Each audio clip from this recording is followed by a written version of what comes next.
Hello and welcome to our presentation. My name is Sierra Spencer. This is my partner, Hannah Hips. And in our presentation today, we're going to break down the 3 common dieting myths that are keeping you frustrated, unhealthy, and how you can actually find a healthy balance in your life. So this class will be about 30 to 45 minutes long. And again, thank you so much for taking your time to watch and learn from us. You're definitely going to want to grab a pen and a paper to take notes.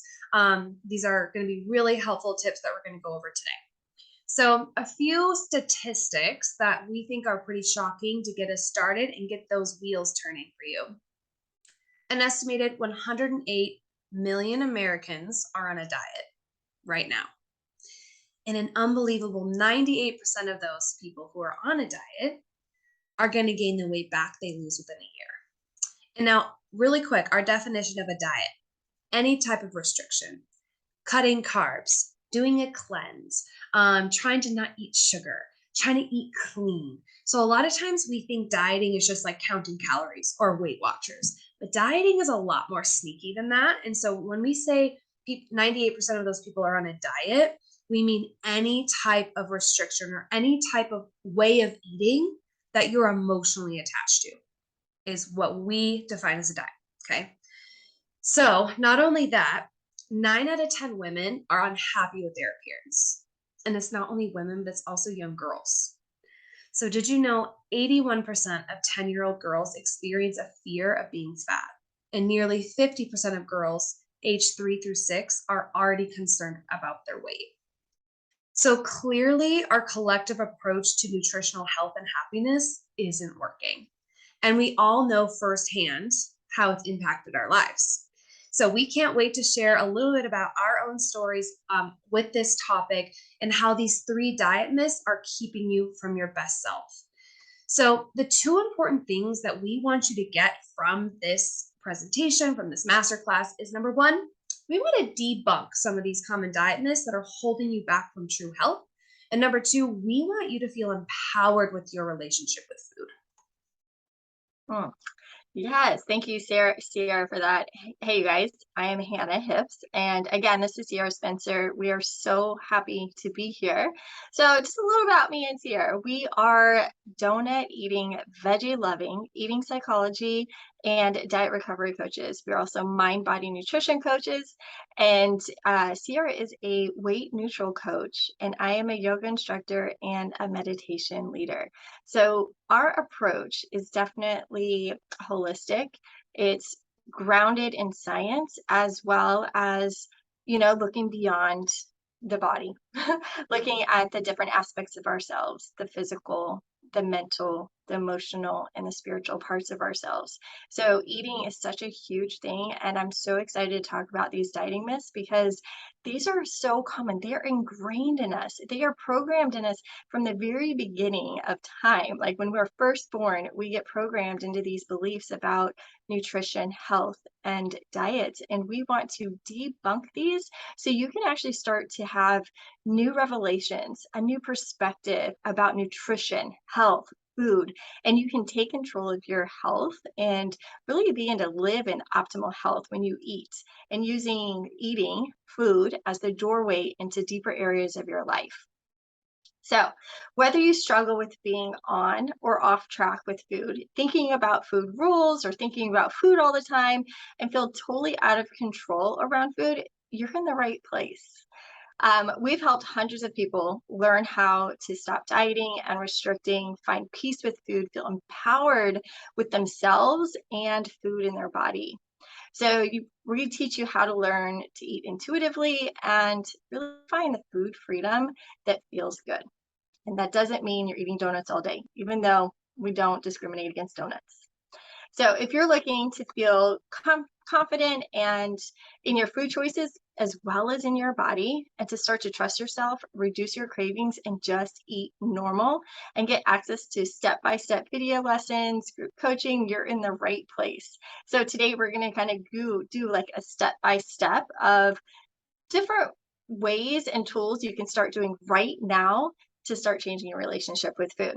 So let us ask you a question. Write these down, or you can think about it. Um, What is the first thing that pops in your mind when you think about you want to lose weight? I know. Most of you are probably saying, well, you got to eat less and exercise more, right? That is probably the number one thing that we hear. You have to what is the word? Extend more energy than you bring in, right? This is the most common myth that we actually hear. So we're going to break this down a little bit for you so you understand where we're coming from when it comes to weight loss or your relationship with food. It's not what you think. Awesome.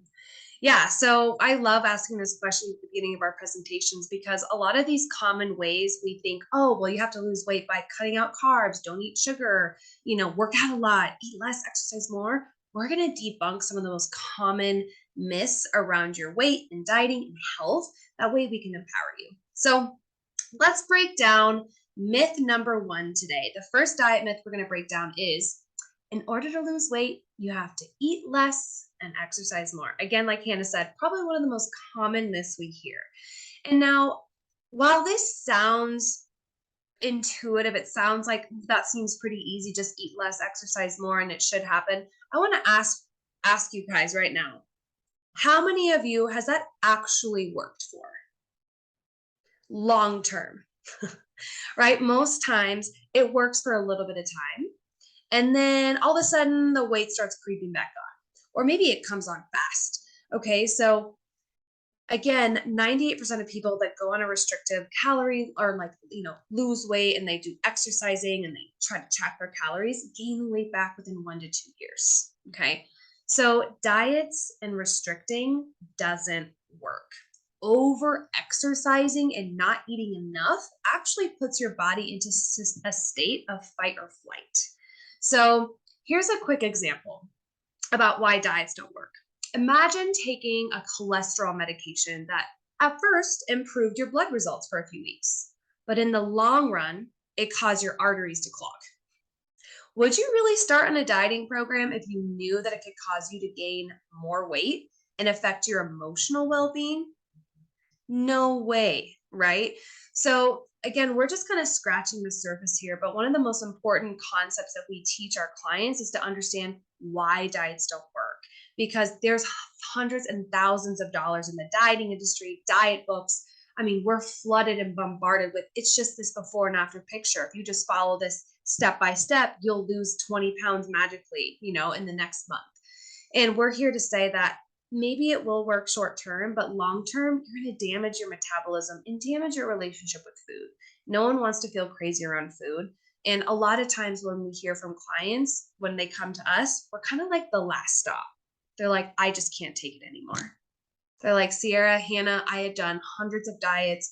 I just can't do it anymore. And, I'm done. And by then, they're ready to start finding a way of eating that actually works long term.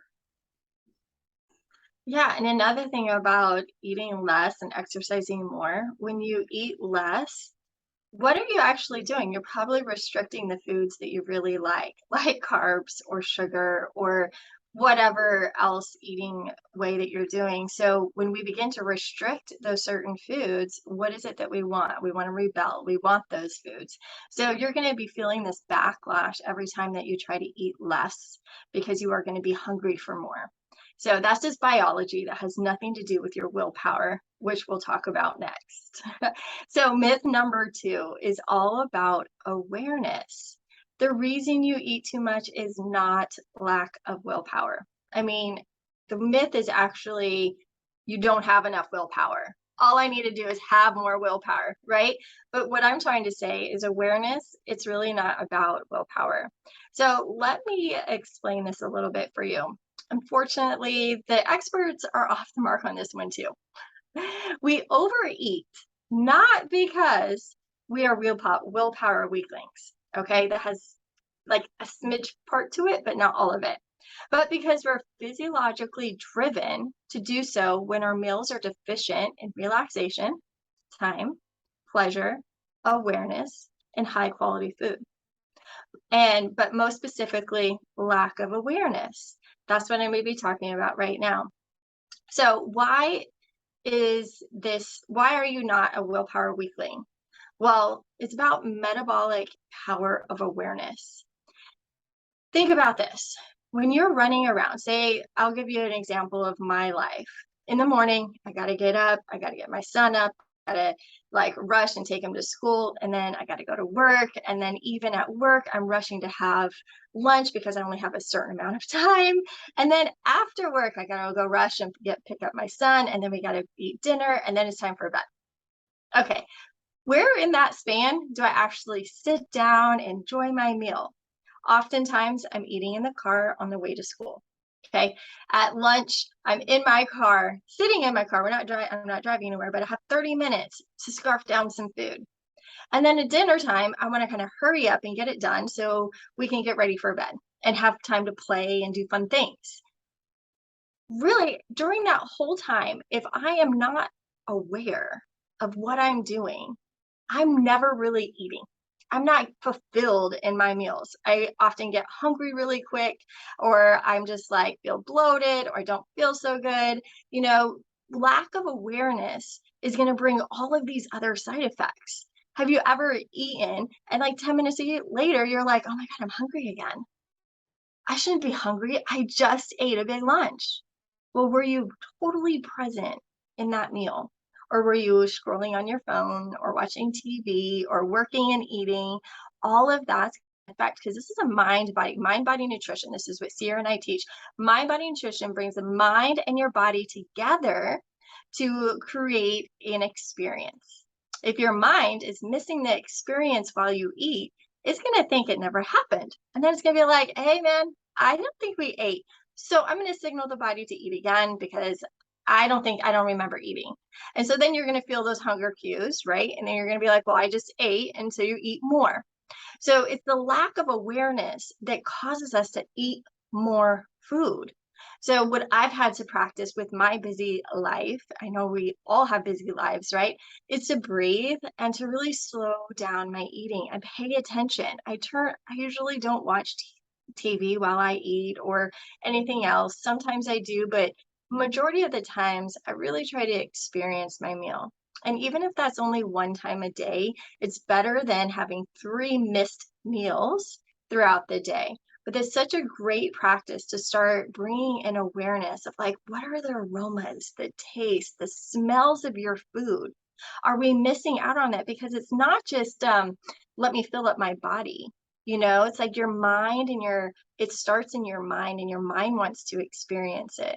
That's when you start to feel more satisfied. That's when you start to feel better in your body. When you eat, your bloating's going to disappear.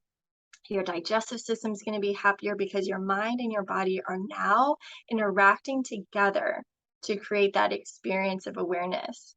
And Sierra has a nice case study that I think should share for this section. Yeah, it's so good. Like we awareness and having that brain and body connection is a huge piece that we talk about with all of our clients and in our programs. There's two little science nuggets I want to give you. So the scientific term for the mind body connection is with your digestion is the cephalic phase digestive response or CPDR.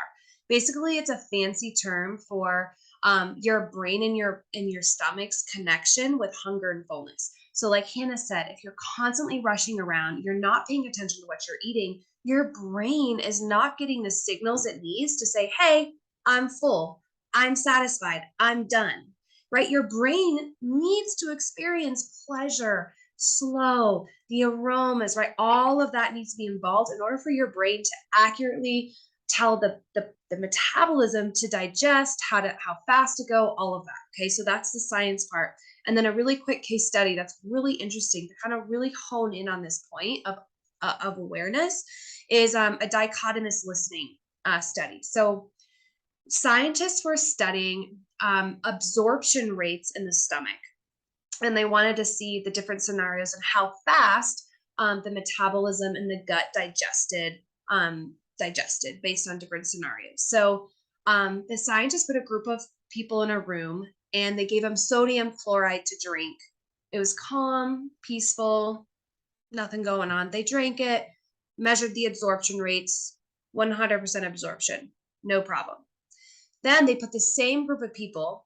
Now, this time they had headphones on with like music, and then they were told to have a conversation with their neighbor and talk about talk about work. So, as you can imagine, I mean, I feel like I've been in that place where I'm like trying to work and my kids are talking to me, and I'm like, you feel crazy, right? So then they put that scenario in and they had to drink the sodium chloride. Guess how much was absorbed in the stomach after being in that crazy, crazy scenario? Scientists measured 0% absorption.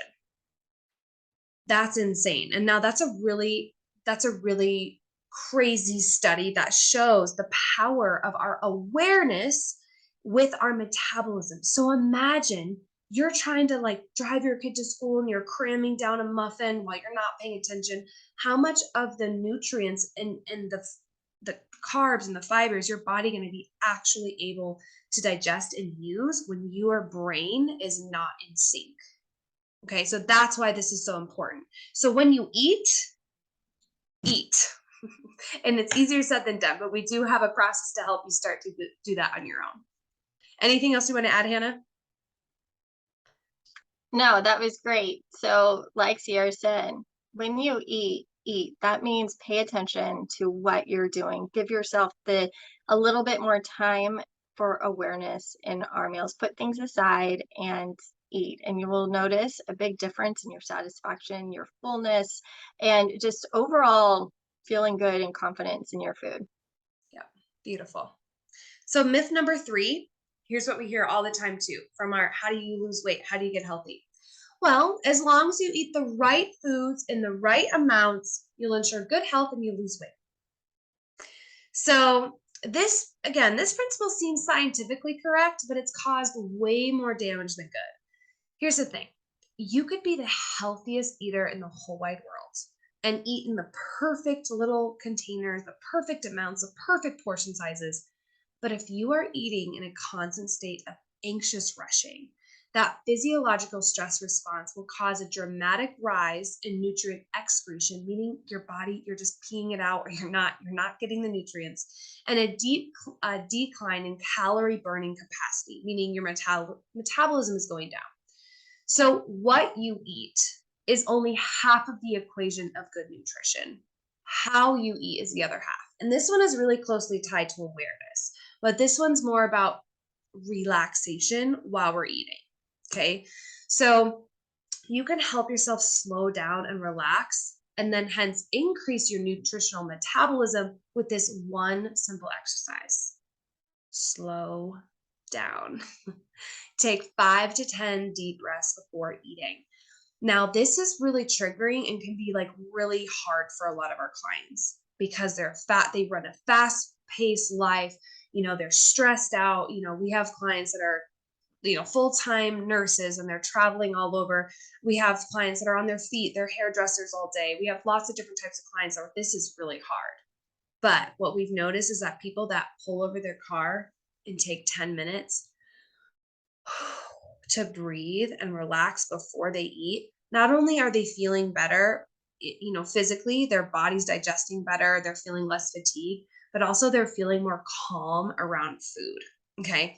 So even if you're a speed eater, you know, not paying attention or worrying about weight loss, that's another thing. Like this constant fight or flight in your brain, it might not just be physical, it might be mental and emotional. Like, I'm really worried. Like, am I going to get fat? Am I going to be unhealthy? Am I going to get diabetes? That constant anxious, like running around in your head can also increase your weight or increase your fat. So worrying about fat increases fat. Why? Because your body is shifting into a physiological stress response, meaning your body doesn't know the difference between an angry gorilla chasing after you or, your kid, is driving you crazy, right? So that kind of stress, if we don't take time to relax and really get our stress response into a more calm place, it's going to make it harder to lose weight or harder for our metabolism to be as efficient as it can be. Okay. Yeah, and we know that health is important for you guys. You know, it's important for a lot of us. And so recognizing that these myths are not working for you, they're not helping you get into better health because we can be focusing on this perfect diet and this perfect meal. But if we're lacking awareness, pleasure, time, relaxation, then we are missing the boat on really pulling in the nutrients from our food. So let's figure out a solution for this. Now that you know these myths, like what do you do? How can you create a healthier balance with your eating and really feel confident in your body and feel empowered with your choices? So I want you to look down at your paper and did you write any of these myths down? And how did your mindset change from what you wrote down now? So think about before we started and now. What has you had any like mind blown things or like, oh yeah, that makes perfect sense, right? We overcomplicate as humans, we overcomplicate everything. Why not overcomplicate conflict with the word nutrition too, right? Why not? Because we love to do that. We love to make things hard. And me and Sierra, we're all about eating psychology. And this is what it's about. It's just making it easy, making eating a lot more simple because it's the simple things that sometimes are the hardest. Now, we I challenge you to set a timer for 5 minutes without having anything on your meals and slow down. How does it go? Do you feel anxious? Do you feel stressed? Does that like freak you out? Or are you reaching for your phone after 30 seconds? I want you to practice that. I challenge you because it's not as easy as you think. I still struggle with this. I'm sure Sierra still struggles with this from time to time. I have to remind myself all the time to breathe, even though I'm a yoga instructor and I focus on that. It's the little things that make the huge difference in your health, your metabolism, your calorie burning capacity. Like Sierra was talking about, when you shift into that relaxed state, your body then can actually heal. It can do what it needs to do because when it's stressed, it's going to hold on to the weight, it's going to hold on to inflammation, disease. And so when we can start to put our body in that state of optimal health, amazing things can happen. And we can do that by the state we eat in, as well as the food we eat, right? It's coupled together. It's not one or the other, it's actually both. So today we shared with you the 3 common dieting myths and how you can find a healthy balance. So let's review. Myth 1 is exercise more. Not so much, right? Myth 2, the reason you eat too much is because you lack willpower. Wrong again. Bring awareness in. And myth 3, as long as you eat the right foods in the right amount, you'll be sure to be healthy. And false again. It's really nutrition's half the story. You are the other half. What state are you in when you eat? What's going on in your life? What's happening in your internal world as well as your environment? All of that plays a factor in your health.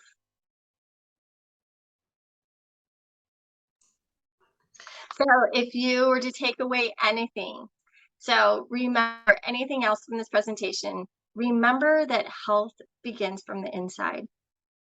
You have the power to define your relationship with your health, with food, your body. You too deserve a life free from diets, weight loss goals, and food obsessions.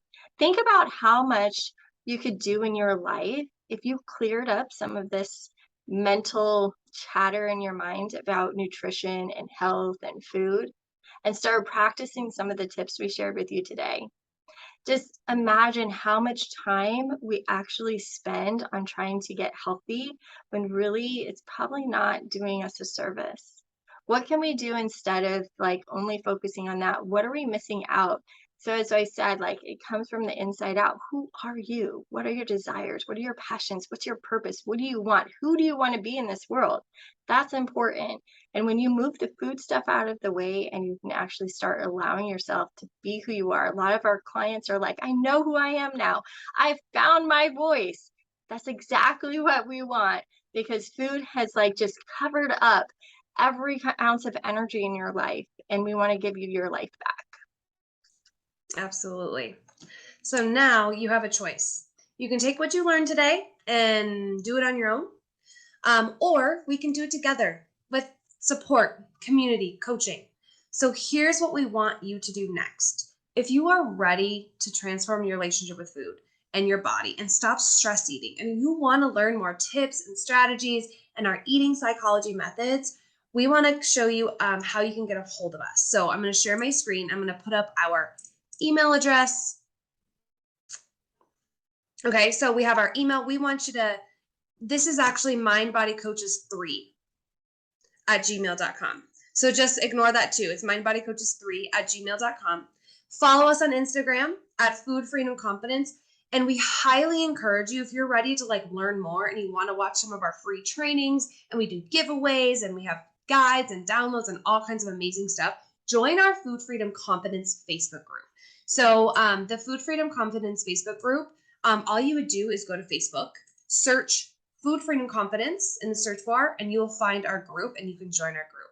So we love to work with people very closely. We'd love to introduce ourselves, answer your questions, make sure you're a good fit. So if you would also like to set up a call, you can email us as well and we can set up a call just to get to know you.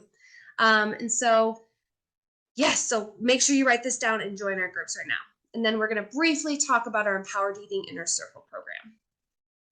Yeah, and Sierra and I have both had our own struggles with food. So this is why we get to talk about this and we know what we're talking about because we've lived through it. I had a eating issue. I didn't eat that much and then I ate too much. And it's been this like tumultuous relationship with food. And Sierra also had that as well.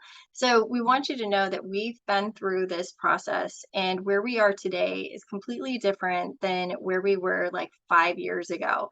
And it just keeps getting better and better. We have more understanding of ourselves. We're able to understand food and we can pinpoint what exactly is going on with you because we've worked with so many people. So I'm going to talk about one of our signature programs that we have is the Empowered Eating Inner Circle. It is our step-by-step program. We have a course as well as group coaching that goes along with it. So you can get the support that you need from community as well as from Sierra and I. And this program is for people who are unhappy and feel powerless around food, their food choices, and want to feel peace, empowered, and ease when it comes to feeding their bodies. For people who have spent years jumping from diet to diet, knowing they don't work, right? But they keep trying them and want to get their power back and really find pleasure in food and in their life. This is also for people who who want to give up on themselves, but yet know they deserve more out of life. And this is also for people who eat when you're happy, sad, bored, stressed. So, AKA emotional eating, stress eating, to fill that void. And we actually work a lot with people to help them. Most of the people that work with us, actually, majority of the people that work with us, emotional eating begins to dissolve. They don't do it anymore. When they have issues come up in their life or emotions, they're able to deal with them because we've worked through this food stuff. So, and this is not for people who are not willing to try a new approach around food or your body, people who are not willing to make themselves a priority, and people who are not willing to go deeper than another diet. And we really want and are not ready to address the root cause food is playing in their life. So here's a couple testimonials from people who have worked with us in a group setting, in our group coaching, the Empowered Eating Inner Circle. I feel so much more empowered after working with the team. They allow me to learn a new approach that was easy and something that I've been able to implement with ease. Another one, I feel more relaxed with food and I'm eating healthier. This program is exactly what I needed.